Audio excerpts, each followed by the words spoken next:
Hey, what's happening? Social media, what's up? It is cold out here. We're at Delilah's, which is right behind us, a new restaurant that just opened up in downtown Green Bay on Adams Street. And ironically, I sold this building to the landlord, and now that was 2 years ago, and now we have Delilah's in here, which is awesome. And there's a great apartment right above, which is probably going to be available for rent. So if you're interested in that apartment, you can definitely shoot us an email or comment below. But I'm sitting out here. We were inside, it was too loud, and so we went in the front and it was too windy, and now we're back here, which is kind of rugged. It's 50 degrees, so you'll have to forgive the coldness if we're gonna start shivering. But I'm here with Grace. It's our third episode, episode 3 on the Zaid Grace Real Estate Show. And we have our first official guest. So we have Rylie, and I didn't get it wrong. I got it right. So Rylie, we're going to talk about mortgages, about pre-approvals, and Rylie's with Waterstone Mortgage, and I'm going to let her introduce herself a little bit. Yeah, I'm Rylie. I'm with Waterstone Mortgage in Green Bay. We do residential lending, multifamily, single family. I work with Grace for a long time now. We know each other pretty well, and I thought I would come answer some questions for them here. Yeah, so thank you for joining us. You're our first official guest. So, and we were joking before we started filming. We were talking about, with the two of you being as young as you are, and I'm like, okay, which generation are you? And you're like, you're Gen Z? I'm Gen Z. I'm in between, I like to say. In between millennials yeah, and Gen Z? probably more Gen Z. Yeah, Gen Z. Is that what you... Okay, so we were kind of joking around about that. I don't even know what I am. I'm way up there, or down there, or however you want to look at it. So anyway, all right, so we're here. Thank you for joining us. We're just kind of rolling with this. We're winging it. Everything's live. It's totally natural. Nothing's rehearsed. We're just having fun. So, okay, Grace, let's talk about the importance of, you work with a lot of buyers. Yes. And obviously I work with a lot of buyers and I work with a lot of sellers. But when buyers come to us and then they're like, yeah, I have this dream, I want to buy my home. And then we're like, okay, how are you going to pay for it? And they're like, what do you mean? What do you mean? So, no, you have to, are you pre-approved? And the answer is most of the time it's no. It's no, yeah. No. So that's the first thing I ask buyers, especially first-time home buyers who haven't been through the process. They don't understand, the importance of getting pre-approved and knowing their budget and knowing their eligibility, and also knowing, if you're unable to get pre-approved, the steps in which you would need to take then to become pre-approved within the next 6 months to a year. So, you're a first-time home buyer, or even I have some clients that I'm dealing with that are, older, and they've been in their house for 20, 30 years. They want to list, they want to downsize. I'm like, you have a pre-approval letter because the market is so aggressive, right? And so you got to be prepared when we're writing that offer.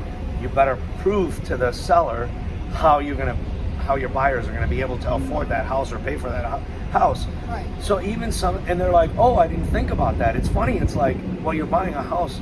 The first thing you should be thinking about is your money and how I'm going to pay for that house, and I have to prove to the seller that I'm going to be able to afford that house. Right.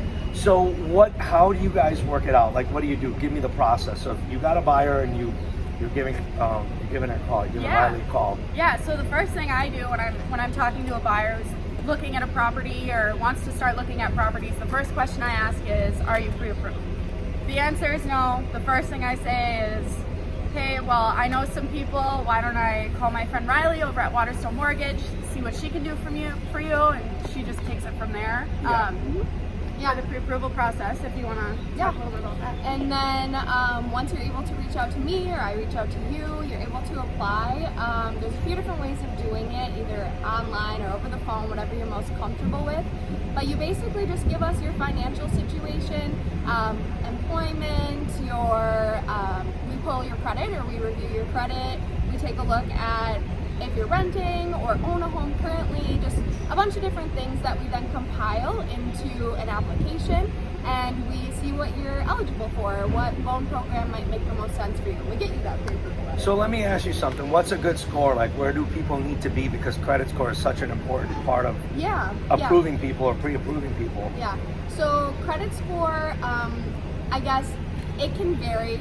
It depends on your loan program, what you're looking for. So with a conventional loan, which is typically the most traditional type, a lender's usually going to look for at least a 620, but sometimes even a 640 is more, I guess, in the range of where you get approved with conventional. Although that's a conventional loan, there's a lot of different loan types out there, and even as low as a 580, we can sometimes get you approved for a loan. So what does that mean? If the lower the score, are they going to likely be paying more in interest? Is their interest going to be higher typically, or no? So it doesn't directly correlate with the different loan programs. There's a lot of different options out there. Yeah. With the lower credit scores, sometimes those loan programs have some like subsidized rates. There's just a lot of different variables that go along with it. Yeah, it's like the most important thing is not to start looking at homes first, but to talk to a lender first. Right. Yeah. Talk to your lender if there's somebody you're comfortable with. If not, and you're comfortable with talking to an agent, and we have lenders that we deal with.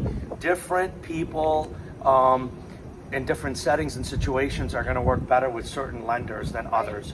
So there's all these different programs. I met with a lender yesterday, and they were telling me about how, because I'm starting to build more and more homes, and they were telling me about how they're coming up with a different package for a construction loan, which is different because some people are building. Right. I just had a client that's their first time home buyers, and I built them a new house.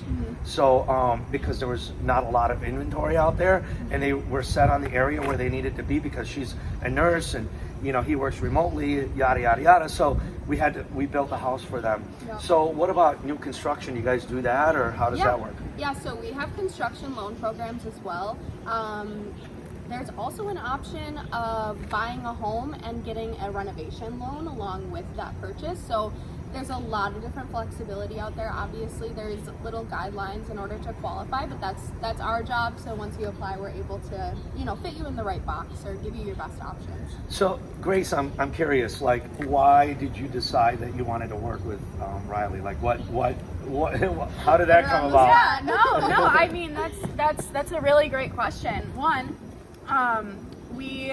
we met both early on when we first started, which obviously hasn't been that long, but and we were able to connect really well, and we had the same values when it came to this career and knowing who we want to work with, how we want to work with them, and obviously everybody's doing the best that they can, kind of thing, and doing a good job. But I know that a lot of the people who enjoy working with me enjoy working with Rylie as well, because we're available, and we try to give the best information we can, and I enjoy working with Rylie because she has great systems. She offers so many different amazing programs. I mean, you offer conventional FHA, VA, USDA, you have WIDA, construction loans, some great other programs and grants that you offer. So yeah. It's amazing. As I was saying, I had a meeting yesterday with another agent that works at Innovative Real Estate with us, and a lender, and they kind of like our partners. They partnered up,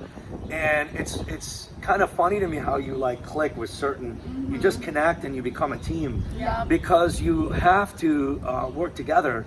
There's so much, and then the title company that gets involved too, which maybe that's going to be our next episode. So we're going to put a little plug in.